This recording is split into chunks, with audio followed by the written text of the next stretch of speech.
तरीके भी काट दो।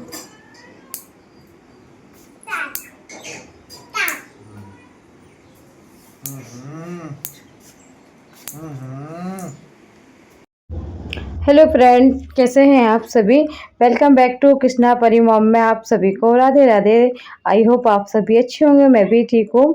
तो और आज हम बना रहे थे ये बड़े, क्योंकि जो बड़े हमने होली पे बनाए थे ना, तो एक साथ सभी मट्ठे में नहीं डालते। मट्ठे में डालने से पता है क्या होता है, सारे मट्ठे में ना बड़े ना खट्टे हो जाते हैं, इतने खट्टे हो जाते हैं कि वो खाए भी नहीं जाते। तो जितने हमें डालने होते उतने डाल लिए थे, जितने कि 1 से 2 दिन चल जाते हैं। उसके बाद सारे जो बड़े थे उड़द वाले, उसको ना हमने इसको टिफिन में बंद करके फ्रिज में रख देते हैं। जब खाने होते हैं ना, तो इसको गर्म पानी अच्छे से खौला लेते हैं। गर्म पानी में हींग डाल लेते हैं, जिससे का टेस्ट ना बहुत ज़्यादा अच्छा आता है। तो इसमें ना हींग डाल के मैंने पानी अच्छे से खौला लिया था, खूब अच्छे से पक गया था पानी। उसी में ये बड़े भी डाल देते। तो 3 से 4 सेकंड के लिए डालना, ज़्यादा नहीं, क्योंकि ज़्यादा डालोगे तो बड़े बहुत ज़्यादा गल जाएंगे। तो 3 से 4 सेकंड के लिए डाल लिया था। और उसके बाद थोड़ी देर भीग के निकाल लेते हैं। उसके बाद हम बनाएंगे ये बड़े की चाट। तो सब मौसी वगैरह आए थे होली मिलने के लिए मम्मी से, तो हमारे यहाँ इसी तरह से आते हैं।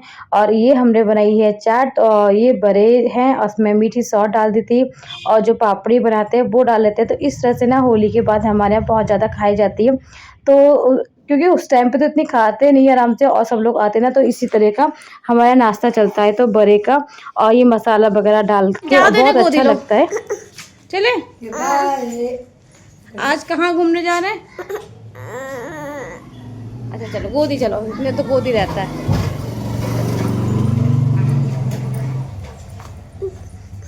आज फिर चल दिए फ्रेंड घूमने के लिए, होली मिलने के लिए। होली मिलने के लिए।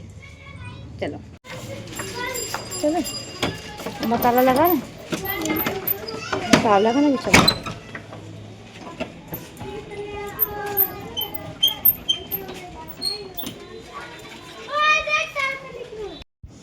तो वो साड़ी पहन के हम लोग मौसी बुआ जी के या किसी के यहाँ मिलने गए थे, सबके पैर छूने जाते हैं।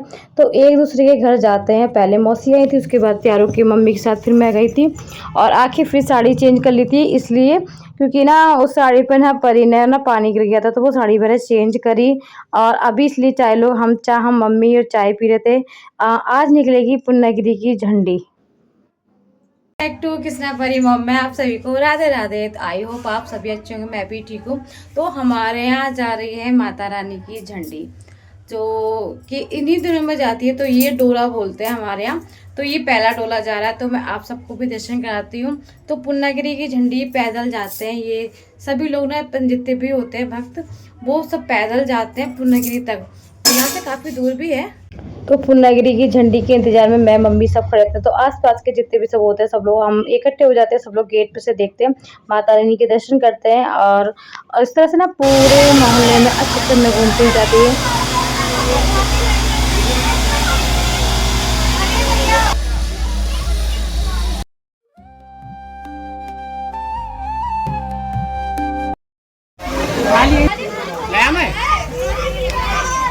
ये देखा जरा सब देखा।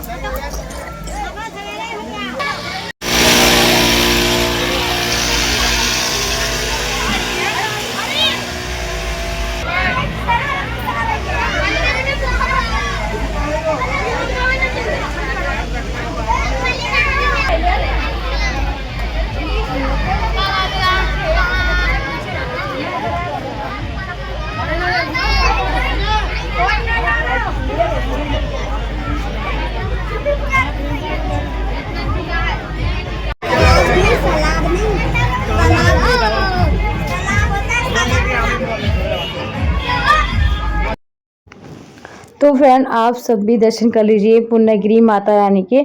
ये दीपक जो आप देख रहे हो ना, ये माता रानी की जो आप देख रहे हो ना, तो ये माता रानी की जो मूर्ति है ना, ये वहाँ जाके लगती है। और ये दीपक जो है जलता हुआ जाएगा, ये 2 3 से 4 दिन जितने भी दिन लगते हैं इनको, कंफर्म तो मुझे भी नहीं पता, मगर हाँ, जब तक ये दीपक लगातार जलता ही रहता है इस तरह से, और जितने भी आरती में पैसे वगैरह चढ़ते हैं, तो इससे ये सब पैसे इकट्ठे होके हमारा सबका ना माता रानी का प्रसाद चढ़ जाता है। इसी तरह सब लोग आरती लेते हुए जाते हैं, और ये पूरी झंडी ना पूरे जो आस-पास है सभी में घूमती है, और आप सभी प्रसाद खा लीजिए। तो ये प्रसाद लेके उसके बाद मैंने बस साड़ी चेंज करी और सारे कपड़ों को सोचा प्रेस भी कर लूँ, क्योंकि टाइम भी काफ़ी था अभी, और एक तो कपड़े भी ना बहुत ज़्यादा हो गए हैं। होली के बाद प्रेस लगाने का टाइम ही नहीं मिला, क्योंकि जाना-आना भी लगा रहता है, और फिर घर के काम, बच्चों की तबीयत भी, और फिर मेरी उँगली का भी, तो इस वजह से सारे काम भी हो जाते हैं। तो थोड़ा-थोड़ा इसी बीच में मैं काम को भी ना लेके चलना होता है कि इतने सारे कपड़े हो गए, तो मैंने कि मैं इनको कैसे करूँगी, और फिर सारे कपड़े थोड़े-थोड़े करके मैं सोची कि थोड़े एक साथ तो नहीं, थोड़े कपड़े करके कर लेती हूँ। थोड़े कपड़े निपटा दिए थे, उसके बाद आ गई थी रसोई में और लग जाती हूँ खाना बनाने के। तो आज बनाएँगे आज छोले-भटूरे। तो मैं छोले पहले ना धो के अच्छे से रख देती हूँ, बॉयल होने के लिए 1-2 सीटी में अच्छे खासे हो जाते हैं, क्योंकि दोपहर में मैंने भिगो दिए थे। जब 3 से 4 घंटे के लिए भीग जाते हैं ना छोले, तो उसको 1 से 2 सीटी में अच्छे से छोले हो जाते हैं, क्योंकि 3-4 सीटी लगाते हैं ना छोले बहुत ज़्यादा गल जाते हैं। तो मैंने एक बार झाड़ी में निकाल के ना साफ एक चेक कर लिए थे, क्योंकि वैसे तो छोले साफ ही थे, फिर भी एक बार ना कहते हैं ना भैम निकलना सही होता है, एक बार ना चेक कर लेना चाहिए। तो बस अच्छे से चेक करने के बाद अच्छे से साफ करके, और इसमें हम डालेंगे नमक। तो इसमें मैं आधा चम्मच नमक डाल दूँगी और थोड़ा-सा सोडा, जिससे कि अच्छे से छोले गल जाएँ। उसका टेस्ट थोड़ा अलग होता है, क्योंकि अगर खाली आप सोडा डालोगे ना, तो आपके छोले मीठे-मीठे से लगेंगे। तो साथ में नमक डालें तो छोले के अंदर मीठापन जो होता है वो भी नहीं आएगा, और छोले अच्छे से बॉयल भी अच्छे से हो जाएँगे। तो बस दोनों चीज़ों को मैं डाल के रख देती हूँ छोले 2 सीटी तक आने तक, बस 2 सीटी आ जाएँगी उसके बाद ही। तो इनके पापा का मन था कि आज छोले-भटूरे खाना है, क्योंकि मैं तो सोच रही थी इतने दिनों से चिकनी चीज़ें खाए रहो, एक आध दिन अवॉइड कर देते हैं, मगर नहीं, इनको मन था कि छोले-भटूरे खाने हैं इनको। तो बने कि मम्मी बोली फिर कोई बात नहीं, छोले बना लेते हैं। तो बस छोले-भटूरे छोले जब तक रख दिए मैंने, बॉयल होएँगे तब तक। आवाज़ ना बहुत ज़्यादा ख़राब हो रही है, क्योंकि कलर इतना होली इतनी खेली थी ना, जिससे ना गला भी मेरा ख़राब सा होने लगा, क्योंकि कलर में थोड़ा केमिकल तो देखो होता ही है ना, तो उस वजह से मेरा गला बहुत ज़्यादा ख़राब सा हो रहा है अभी। और आपको मैंने जैसे दिखाया ना पूर्णागिरि की झंडी हमारे यहाँ कैसे जाती है, तो इसी तरह सारे जितने भी जो साथ में थे ना सभी लोग ना पैदल पैदल जाएंगे पूर्णागिरि तक। तो यहाँ से काफ़ी दूर पड़ जाता है। ये तो मुझे भी कंफर्म नहीं पता है कितने दिन तक जाते हैं, ये तो मम्मी को पता होगा, क्योंकि मैं इस बारे में अभी ज़्यादा पता नहीं है। हम अगर हाँ जैसे कि डोला होता है ना, तो इनको डोला बोलते हैं। तो ये पहला डोला था, तो अभी 3 या 4 डोले जाते हैं। तो इसी तरह ये पहले पहले जो झंडी जो होती है लंबी लंबी आपको झंडी दिखी थी, वो झंडियाँ सब पूर्णागिरि माता रानी के वहाँ पर जाके लग जाती हैं। वहाँ पर जाके ना सब लगाते हैं झंडी जाके, तो उनको झंडियाँ बोलते हैं।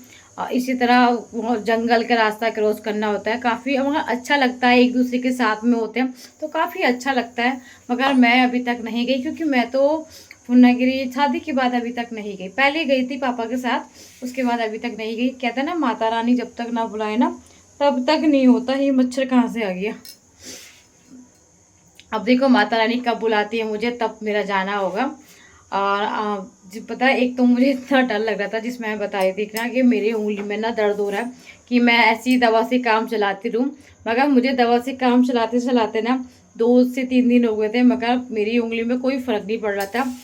मैंने उनको दिखाने गई थी, तो उन्होंने कहा था जब बिना चीरे के ये ठीक ही नहीं होगी, क्योंकि इसमें ना पस पड़ रहा था, और ये थोड़ा नहीं अच्छी खासी उंगली ख़राब होने लगी थी, कि इन्फेक्शन की वजह से क्या इन्फेक्शन भी हो रहा है, और इससे ना सेप्टिक सा फैल जाएगा, तो इस वजह से ना अभी ही कराना पड़ेगा। तो फिर मैंने इसमें चीरा लगवाया। आप पता मुझे सुई और चीरे से बहुत ज़्यादा डर लगता है। सबसे ज़्यादा मुझे सुइयों से बहुत ज़्यादा डर लगता है। मैं टैबलेट तो खा सकती हूँ, मगर सुइयों से तो बिल्कुल नहीं। तो बस फिर क्या करना, करवाना तो पड़ता ही, नहीं करवाती तो फिर उंगली में ज़्यादा इन्फेक्शन बढ़ जाता है मेरा। तो मैंने फाइनल करवा लिया। देखो ये उंगली में यहाँ पे ये चीरा लगा था, और यहाँ तक मेरा पता है हो गया था। तो ये हर दूसरे दिन पट्टी चेंज होगी, और इसको भिगोना भी नहीं है, और इसको बिना भिगोए एक हाथ से काम करना बड़ा ही मुश्किल काम है मेरे लिए, बहुत मुश्किल है, क्योंकि बच्चों को भी दोनों, घर के भी, और फिर होली के बाद इतना जाना आना लगा रहता है ना हमारे यहाँ बहुत ज़्यादा। चलो चलते हैं, आज का खाना बना लेते हैं, शाम का टाइम हो रहा है। आज मैं बनाऊंगी छोले भटूरे। तो छोले उबलने रख दिए थे, अब देख मिलते हैं अभी आप सभी को। तो फ्रेंड, मैं छोले किस तरह बनाती हूँ मैं आज आपको बताती हूँ। तो सारे बेसिक मसाले हमने ले लिए, हल्दी, धनिया, मिर्च। तो ये सारे बेसिक मसाले हमारे जो नॉर्मल होते हैं किचन के, वो सब ले लिए हैं। और उसके बस इसको मसाले में अच्छे से मसाला भुने, जिससे तेल से बिल्कुल मसाला अलग ना हो जाए। जब तक भून लिया था, उसके बाद जो छोले हमने बॉईल करे थे ना, वो इसमें डाल देंगे। और इसमें जो पानी होता है वो भी हम इसी में ही डाल देते हैं, क्योंकि हम अच्छे से छोले धोते हैं उसके बाद डालते हैं। तो देखो, छोले भी हमारे अच्छे से गले हुए होते हैं। और छोले भटूरे के लिए ना, छोले अच्छे से थोड़े गले हुए होना चाहिए। तो मसाले में अच्छे से मिक्स कर लेंगे। इसमें हमें सीटी नहीं लगानी है, केवल बस 1-2 बॉयल अच्छे से खौल जाए तभी निकाल लेना है। तो अच्छे से खौल जाएंगे। और इसमें छोले मसाला मैंने गोल्डी डाला था, उस टाइम पे ख़त्म हो गया था, तुरंत मम्मी से मंगाया तो अच्छे से पक गए थे। और उसके बाद बनाए हमने भटूरे। तो मुझसे ना बेले नहीं जा रहे थे, क्योंकि उंगली में इतना दर्द हो रहा था कि मुझसे बेल नहीं पा रही थी। तो मम्मी एक साइड से बेलती जा रही थी भटूरे, और इनके पापा निकालते जा रहे थे। तो इनके पापा भी आ गए थे ड्यूटी से। तो बस गरम-गरम भटूरे सब एक साथ खाएँगे, तो गरम-गरम भटूरे बनना स्टार्ट हो गए थे। और इतने सॉफ्ट बनना लगाती ना, इससे भटूरे एक से फूलते चले जाते हैं। और इनके पापा देखो, ये भी ना कभी-कभी ना इनको ना किचन में काम करने का बड़ा ही शौक रहता है। तो ये भटूरे निकाल लेते हैं, कह रहे बाकी काम जो है ना वो करो, और जब तक मैं मम्मी मिलके दोनों ये छोले भटूरे भटूरे ले बना लेते हैं। तो देखो, भटूरे हमारे इस तरह से फूलते चले जाते हैं। और बिल्कुल सबने गरम-गरम खाए। तो कृष्णा तो बहुत ही ज़्यादा, कृष्णा को पता ही नहीं था कि आज खाना बना क्या है। तो आज का व्लॉग यहीं एंड करते हैं, मिलते हैं आप सभी को नेक्स्ट व्लॉग में। जब तक के लिए ख्याल रखें, खुश रहें, राधे।